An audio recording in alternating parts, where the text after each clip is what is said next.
Hello everyone and welcome to week 7 of the online course development program.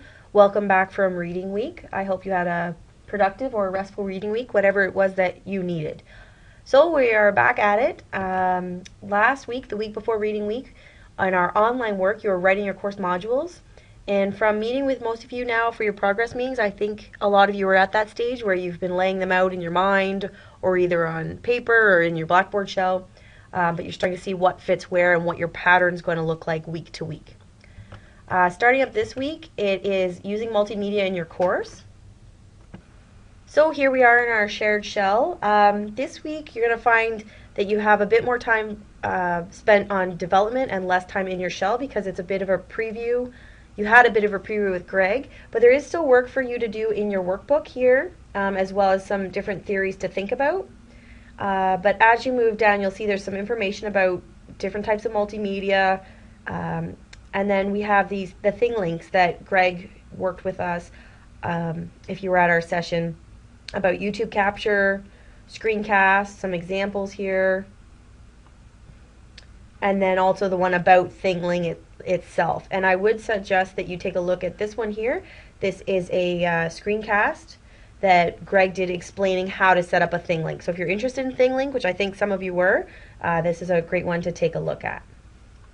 For our article or ideas to consider this week, I'm sending you out part 1 of a great article, 9 Best Practices for Online Teaching, and it's a quick guide for new online faculty. So again, this is part 1. I split it into 2 because it is a bit more lengthy than what I normally send out. So this has some great practical tips because at this point in your development, you're starting to envision what your course will look like when it's running. So these are some pieces of advice, and so best practices. So I'm not going to go through all of them, but be present in the course site, some practical tips and notes, create a supportive online course community.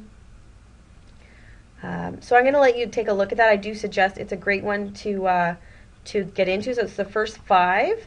There's the full article here if you're interested in it, but I've got it broken down into the first 5 of 9, and I'll send out next week part 2. So something to be excited about next week. Our group session coming up on Friday, as usual, it's from 10 a.m. to 12 p.m. in K203. So this one is all about online communication and collaboration. And if you're not going to be having group work in your online course, which is perfectly acceptable, unless an objective of your course is group work, you don't have to have it in there, but you still want to build communication in so students know who else is in here, how are they doing. To build those things mindfully into your course takes a bit of planning. So I'm going to be covering that part, online communication and collaboration. Then Gordon's going to be coming back, and he's going to be talking about how to build discussion boards, journals, blogs, and wikis. And it's going to be sort of a watch him build it. If you're interested in it, then you'll probably set up another meeting to sit down and build yours with him. But please bring your laptops if you have them, and then that way you can build along with him. And then Mark's going to be covering some common problems with communication and collaboration tools, specifically discussion boards. And we have here the good, the bad, and the ugly. So Mark's been teaching online for quite a while now, and he's had great experiences with discussion boards. He's had bad experiences with discussion boards, and we've had some teachers with ugly experiences with discussion boards. But it's still the most popular tool, and it's a tool that students can use probably more easily than some of the others. So we do like to talk about it quite a bit and see where it might fit into your course.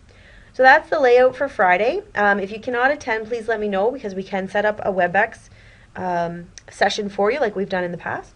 But that's it for now. Get back into the shared shell and just keep developing. Thanks guys. Bye-bye.